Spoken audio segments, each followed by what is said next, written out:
No, everything's fine. I'm just trying to understand why I'm on a timeline where I agree with Josh Hawley. Because Josh Hawley is one of the members of Congress who is pushing to remove the option for Congress members to trade stock, which is a great idea, actually.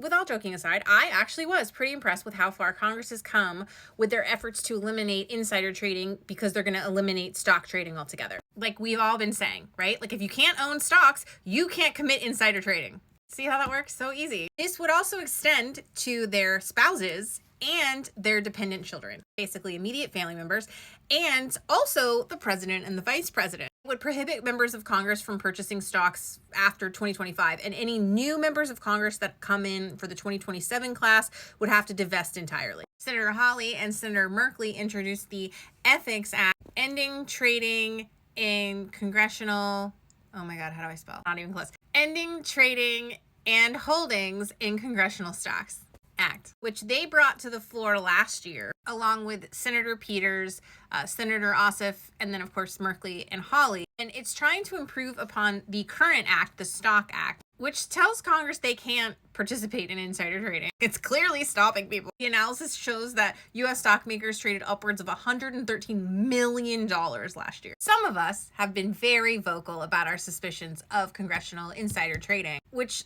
ramped up during the pandemic when a lot of members of Congress made a lot of profit. Suddenly, they knew exactly what was going to happen to the market, almost like they had prior knowledge of what was going to go on. Almost like they used the knowledge that they gained in committee meetings to purchase and sell stocks ahead of the market and let the rest of the American public just flounder. It's the American way. Remember the DOJ had to investigate Senator Richard Burr because he dumped like $1.7 million in security holdings after being briefed on COVID-19? He wasn't the only one. And for some reason, and honestly, this mystifies me, even during Biden's presidency, Josh Hawley was pushing for this and said that people who are coming to serve their constituents have no business making money off of stocks. They still want their salaries, unfortunately. He specifically said, if you want to come serve in Congress, serve your constituents, not your portfolio. And that's great. It's actually great.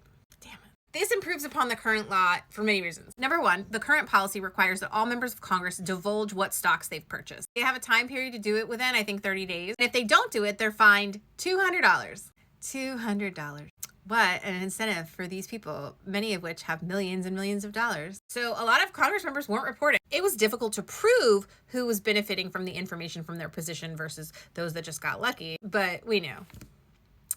We knew. This will also require a 90-day cooling off period if somebody is to leave Congress, so they can't just leave Congress and immediately start trading on stocks, which again makes sense. Fuck. It's actually a bipartisan measure that's good and that Josh Hawley is a part of. What timeline is this? Among the other cries for Congress to institute a stock trading ban, Biden also got on board with this. Trump didn't say specifically, but he is like, yeah, let's stop making Congress members get rich. I don't know if he knows that he's in this, that it would also affect him. I don't know if anybody's told him that. Surprise! And somehow there are multiple bills coming through the House. Missouri's Representative Emanuel Cleaver has one. The other bill that's coming up through the House that's also bipartisan revives one from last session of Congress. For the Republicans, Representative Brian Kirkpatrick and Representative Corey Mills out of Pennsylvania and Florida, respectively. For the Democrats, we have AOC out of New York and Representative Raja Krishnamurthy from Illinois. And they had to bring back, I hate when that happens. The reason that these people keep bringing back all these bills is because they can't get them passed as standalone bills. I wonder why. I wonder why that could be. Why do members of Congress want to block a bill that stops insider trading?